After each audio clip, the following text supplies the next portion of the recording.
أقبلي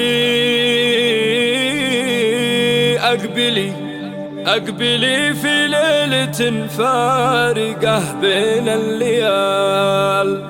الفرح فيها تسيد عليها كلها، وشمخي يا شيخة الزين فيها الكرنفال، زاهيتك بيت الأمداح يوم أهلها،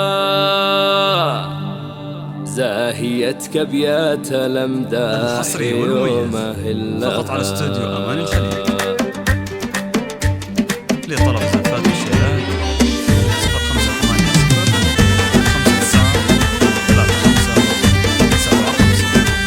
0558 أقبلي في ليلة فارقة بين الليال، الفرح فيها تسيد عليها كلها، وشمخي يا شيخة الزين فيها الكرنفال، زاهيتك بيت الأمداح يوم أهلها، يا كمال الحسن كله ويا كل الكمال، أم سعيد اللي سيوف العيون تسلها، أم سعيد اللي سيوف العيون تسلها، زاهية بالزين والوصف والشي الخيال، فارقة في طبعها وفارقة في دلها، أم سعيد بطيبها ما يجي فيها جدال، الندية دي بناتها الصعب دايما يسهل لهم، صيتها فوق الكواكب تعلى عالعا، الفخر والعز فيها ومن يصل لها، والفخر والعز فيها ومن يصل لها، يا جمال الكون كله ويا كل الجمال، في وصايفها ما يشبه لها الا ظلها، وانت يا عبد بالنفل كبر الرجال، عرس ابنك نبارك والسعادة يدلها، يا رفيع الصيت يا الواثق بسفح الجبال، كل وقف الطيب بين العرب تقبل لها، لا كل وقف الطيب بين العرب تقبل لها،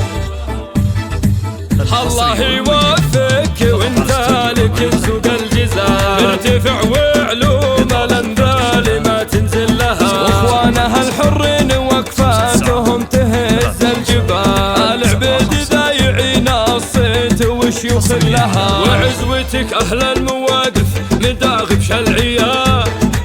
شجرة يوم الحرايب في ظل ظلها، كاسبين الصيت والمجد ما هو باحتمال، العبيد روس قوم مطانخه لها، العبيد روس قوم مطانخه لها، أقبلي في ليلة فارقة بين الليال، الفرح فيها تسيد عليها كلها، وشمخي يا شيخة الزين فيها الكرنفال، زاهيتك بيت الأمداح يوم أهلها، يا كمال الحسن كله ويا كل الكمال، أم سعيد اللي سيوف العيون تسلها، أم سعيد اللي سيوف العيون تسلها، زاهية بالزين والوصف والشي الخيال، فارقة في طبعها وفارقة في دلها، أم سعيد بطيبها ما يجي فيها جدال، الندية دي بناتها الصعب دايما يسهل لهم، صيتها فوق الكواكب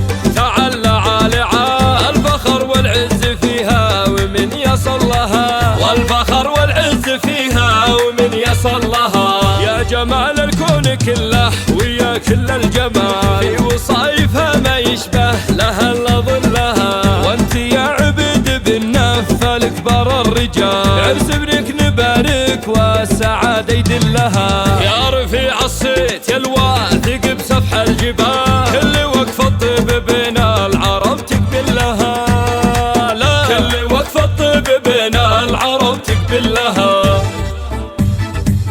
الله يوفقك وانت لك سوق الجزال، ارتفع وعلوم الانذال ما تنزل لها، واخوانها الحرين وقفاتهم تهز الجبال، العبيد ذايعين الصيت وشيوخ لها، وعزوتك اهل المواقف مداغب شلعيا، شجرة يوم الحرايب في ظل ظلها، كاسبين الصيت والمجد ما هو باحتمال، العبيد روس قوم مطانخه لها،